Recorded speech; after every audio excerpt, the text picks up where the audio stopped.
welcome to our living room. Serena's here. If you hear chirping noises, it's her. Crickets. I was wearing a onesie. I'm wearing a onesie. You will see it momentarily. Soon enough. Do inchworms, plank ups, Superman, V-ups, bridge, lunge crossover. I don't know what that says. Sleeping hamstring curls. That's the one that you don't need a hardwood floor. Sock hamstring curls, you do need a slippery floor. High plank shoulder taps, breakdancers, and reverse slide. This one, I want you to grab something. So if you don't have weights, maybe you have wine bottles. I think this is beer. I'm using these. I'm just going to demonstrate a couple of each and then go over options as to how to make that a workout for you. So an inchworm, I often call them walkouts as well. So just finding a piece of land, you're going to reach the floor. You can bend your knees as much as you need to get the floor. That doesn't matter at all. And then you want to walk yourself all the way out until you're on your belly. And then you're going to walk yourself all the way back. You can stand up or not stand up, totally up to you. It's a bit more core engagement if you do not stand up. You're going to stop right here, all the way down, all the way up. So in a plank, make sure when you're in a plank that your shoulder blades are pushed up. So if there was a spike coming from the ground towards your chest, you want to lift yourself away from that spike. And then at the same time, you want to tuck your tailbone under. So you're not sticking your bum out, you're tucking it under. And that's going to automatically engage your core. So getting into that plank, shoulders pushed up, tailbone tucked under, and then your plank up brings you up to your hand and back down. And up and down. From the knees, same rules apply, so don't let the hips drop. Do the little pelvic tilt, push yourself up, on down. One thing I would recommend is to alternate arms as you come up, because it does get super taxing on your shoulders. Superman. So I'm going to show you a couple options of Supermans. I don't know if you're even going to be able to really tell from this angle, but I'll do my best. So traditional Superman is arms extended in front of you, legs extended out, face down. I lift when I inhale and release when I exhale. Some people may find it more comfortable to do the opposite, so find what gives you the most natural movement without causing any discomfort. So, lift.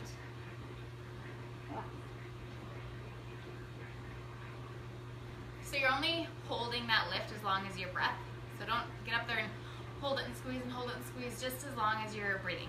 So the other option is hands clasped behind the head. I find this one way harder.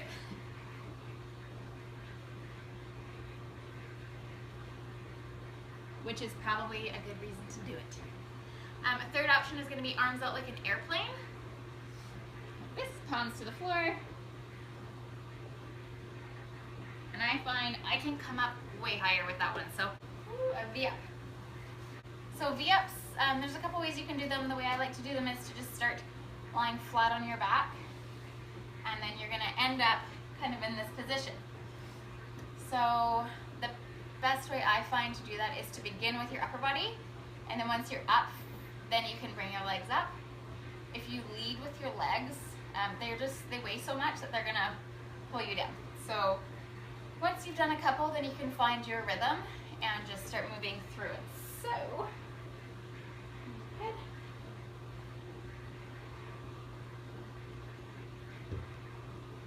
Now your legs do not have to be straight. You can have them bent if that's better. If you have really tight hamstrings, that's okay too. You're just trying to find your feet in some way. Okay, bridge. I love the bridge. So bridge also can be done a million different ways. Just from the floor basic, think of Jane Fonda. Dig your heels, press your heels and your big toe into the floor. Don't let your knees wobble in or splay out. You want to keep them pretty straight. You want to engage your glutes and lift your hips straight up to the ceiling, and then slowly lower them down. As soon as they touch, bring them back up. Give them a really good squeeze. So that's one option. The other is to place your feet on something. This house is like a circus right now. Look at this thing. Good Lord. Also for the dogs. Spoil. Feet on. Same rules apply. Press your feet in. Keep your knees and feet equal. Squeeze your bum. Release slowly and controlled. And then again up. And then down. So if you do have weights in your house, you can place a weight on your hip and add a bit of resistance to your glutes, which is awesome. Another option for that move is to put your shoulder blades and your head on something. So you can do this off the couch, off of a chair, off your bed, and then up. And then you're not going to come all the way down, you're just going to come a little bit down. Squeeze it up again. Again, if you had weight, you would just place it on the hip and hold it so that it doesn't go anywhere. Lunge crossover. I am going to move my shaggy brother out of the way. So up here, we're gonna go. So you're gonna lunge your right leg back, and then as you come up, you're gonna try to cross over to touch it to your left elbow. Woo. Balance. So lunging back, crossing over. Lunging back, crossing over. Woo. And then likewise other side. One side you might find is way better balance than the other, or you're like me and you can barely stand on 2 feet, let alone one. Lie on your belly. Kind of in that Superman position. I rest my head down wherever you're most comfortable. So you're going to really straighten out your legs, like point your toes, lift, engage your quads so that your knees lift off the floor, and then kind of glue your feet together. And then, keeping that tension in the legs, try to bring your heels to your bum. And relax. So this is all up to you as to how hard it is. You want to be like cramping your hamstrings. And it's shocking how hard this is. So again, if you have maybe ankle weights, or if you have a resistance band and you have something that you can attach it to that it's sturdy, you could slip your ankles in and resist on that band. Be a really cool option. Get nice and comfy, palms to the floor. You're going to lift your bum and drag your heels in.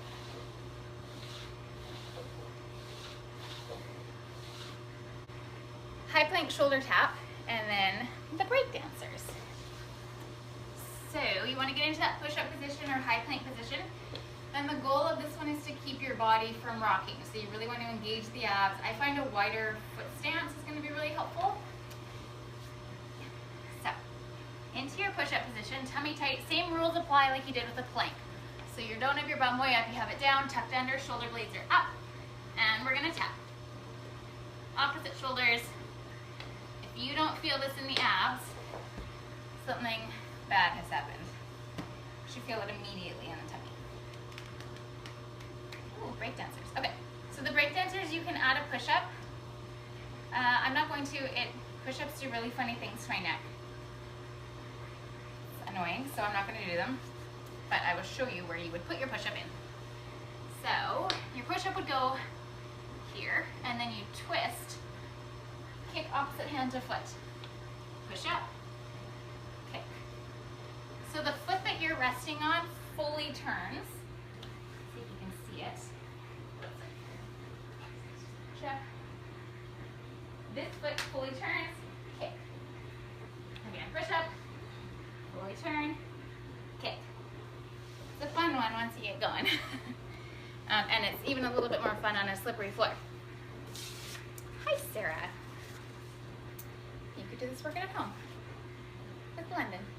Okay, now the fun one. Reverse flies with wine bottles, or beer, or milk jugs, or whatever you happen to have.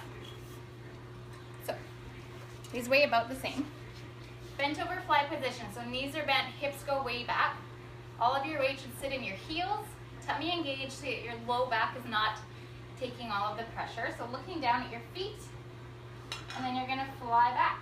Squeeze your shoulder blades together, relax. Squeeze, relax, squeeze.